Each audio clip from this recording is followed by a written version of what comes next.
When my husband and I arrived at my in-laws' house, my mother-in-law greeted us with a smile. However, she only invited my husband inside. When I tried to enter, she glared at me and said, "You're not needed here," and slammed the door shut. I was shocked. I gently opened the door again, but she glared at me with fury. "I heard about it. Your parents are in debt, aren't they? We don't need a wife like that," she said, and slammed the door again. I stood there, stunned, with my bags in hand.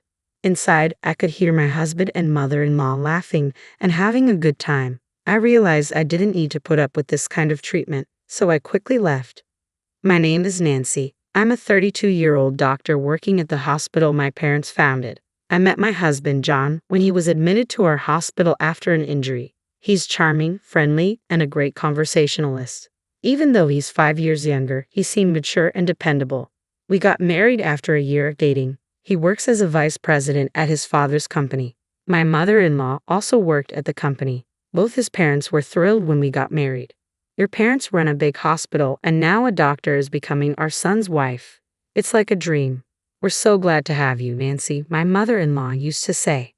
Every year during Christmas and other holidays, we would visit my in-laws' house. They always welcomed us warmly. I would bring delicious food and drinks as gifts, which they used for New Year's celebrations. My mother-in-law would lead the cooking, and even though I offered to help, she would decline, saying, "Nancy, you work hard as a doctor. Just relax. Your family. Don't feel like you have to do anything." My husband would agree. I always looked forward to these visits. But today was different. My mother-in-law looked at me as if I were an enemy, her gaze cold and piercing. This was the first time I had experienced such coldness from her. Dead at my parents' house. I had never heard of such a thing. I have a younger brother who is also a doctor, and we both work at our family's hospital. Recently, my father called me to discuss his health, but there was no mention of any debt. As I drove home, I remembered a conversation I had with my husband a week ago. Both of us have busy jobs, but that day we happened to come home at the same time. My dad's retiring from being a doctor. He says his eyesight isn't what it used to be, especially for surgery, so they decided to close the hospital. I told him. My husband looked shocked and exclaimed, "What? The hospital's closing? Do they have debts or something?" I'm not sure about debts, but they're planning to sell the hospital property. So I won't be working at the hospital anymore. I'll be taking a break for a while, I said. But before I could finish, I received an emergency call from the hospital and had to leave immediately. "We'll continue this later," I had said, but there was hardly any time for it afterward. My husband claimed he was busy at work and came home late, and with my night shifts, we hardly spoke. I'm sure he exaggerated our conversation, thinking my parents' hospital had closed due to debts and that I was involved in paying them off. He must have told his parents that. Still, the cold treatment from my mother-in-law was unbelievable. Lost in these thoughts, I was heading home when I heard a phone ringing from my bag. Locked out by my mother-in-law, I had driven off with my husband's belongings still in the car. His phone was in the bag, ringing non-stop. I had never looked at his phone before, but thinking it might be urgent, I decided to check. I pulled over, took out his phone, and tried a few passwords. Knowing my husband's aversion to complications, I figured it wouldn't be too complex. As I thought, it unlocked with his birthday. The caller was a woman named Susan, a name I hadn't heard before. Checking the history, there were numerous exchanges with Susan. The messages were shocking. "I want to see you soon. I wish I could be with Susan forever. I'll be with my wife during the New Year holidays. I'll miss you. Once I get the money, I plan to leave her." Really? That makes me happy. I love Susan the most. It seemed my husband had been cheating on me. I had thought of my husband, father-in-law, and mother-in-law as kind-hearted people. I was the only one back home, and I couldn't shake off the contents of his phone. I went into his study looking for more evidence. Opening a drawer, I found photos of him with an unfamiliar woman, apparently from a trip, and hotel receipts. There were other shocking discoveries. Unable to come to terms, I decided to visit my parents' house. When I rang the doorbell, my mother opened the door, surprised. "Why are you here so late? You look pale. Are you okay?" Seeing her caring face, tears streamed down. Noticing my state, she wrapped me in a blanket. My father, sensing something was wrong, asked what happened. I told them about the in-laws and their unfair treatment. My mother was shocked and my father was furious. "It's so terrible. Ungrateful people." It turned out my husband's family business wasn't doing well. They often approached my father for financial help, which he provided, thinking of me. Maybe you should play along for a while and see their true colors, my father suggested. It seemed intriguing at the time. The next day, I returned to my in-laws' house and shouted at the entrance, "I'm sorry for being an immature wife. Please let me in." I brought various gourmet ingredients and fine wine as gifts and finally gained entry into the house. My mother-in-law, seeing the luxurious gifts, smiled greedily. Behind her, my father-in-law and husband gave me cold stares. "We only treated you well because we thought you were the daughter of a prestigious hospital. Now that we know your family's hospital is drowning in debt, you'll work hard as a wife," she said. "Understood," I replied.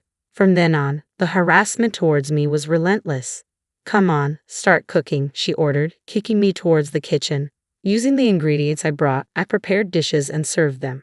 My father-in-law, mother-in-law, and husband eagerly began eating. "Hey, we're out of wine. Bring the next bottle. You're so inattentive. Is this all you cooked? You might be a smart doctor, but you're a terrible housewife," they complained, though they finished every dish. When they were done and I tried to eat, my mother-in-law slapped my hand, causing my fork to drop. "What are you doing sitting? You think you're eating with us? Housekeepers eat leftovers in the kitchen." "So, I'm a housekeeper now?" I asked. "How dare you talk back? With all your family's debt, John, do you feel the same way?" "I never liked your arrogant attitude, Nancy. I tolerated it because I thought your family was wealthy." "Listen to Mom. I'll keep you around as a housekeeper," he replied. Hearing my husband's true feelings, I was stunned. I had hoped he was just going along with his parents, but that hope was shattered. He had married me for my family's supposed wealth and had been pretending all along.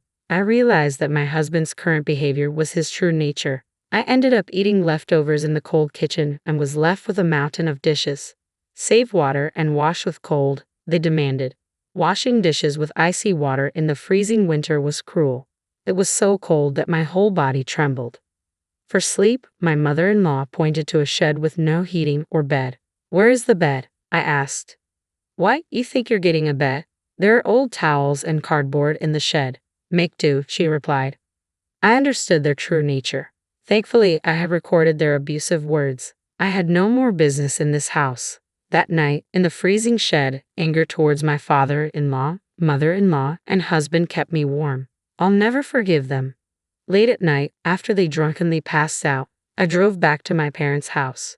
After a good night's sleep, as I was packing the next morning, the door burst open. My mother-in-law and husband stormed in. "You think you can just leave without making breakfast? What's the meaning of leaving your husband behind?" they demanded. Their contemptuous looks were terrifying. It seemed my father-in-law was at work, but my husband and mother-in-law had come to berate me further. "I am done with both of you," I said. "You dare talk back to your mother-in-law and husband?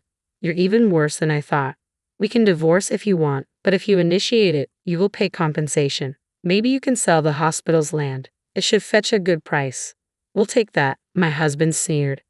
"That's a good idea," I said sarcastically, but my husband just smirked, thinking he had the upper hand. Then he threw a paper at me. It was a pre-filled divorce application. "If you don't do as I say, I'll use this," he threatened. "Good, this clears things up for me. What, you thought I would beg you not to leave? You think a bankrupt hospital and drowning in debt have no choice but to cling to you, right?" I said. He was completely mistaken. While it's true my father retired and closed the current hospital, we planned to relocate to a new facility near the train station. My brother and I would work there with me as the director. Far from being in debt, we had more than enough assets. Upon hearing this, my husband and mother-in-law turned pale. "That's a lie, right? You deceived me." My husband stammered. I tried to explain, but you didn't listen and jumped to conclusions. "So, your family is still wealthy then?" my mother-in-law mumbled, panicking. "Can we forget everything that happened yesterday and today? We have always been on good terms, right?" she pleaded. After all the insults, she now wanted to forget everything. It was laughable. "I'm shocked that you have spewed such terrible abuse at me and now ask me to forget everything. Remember, I'm just the housekeeper, right?" "No, that was a misunderstanding." "I'm sorry, please let it go," my mother-in-law pleaded. "It's too late. I know your true feelings. By the way, my father will be taking back the $100,000 he loaned to your company." "What? How did you know about that? We don't have that money." My husband started to panic, realizing the gravity of his mistake. Nancy, I'm sorry. I should have defended you from Mom. I promise to protect you from now on. You mean protect Susan, right? How did you know about Susan?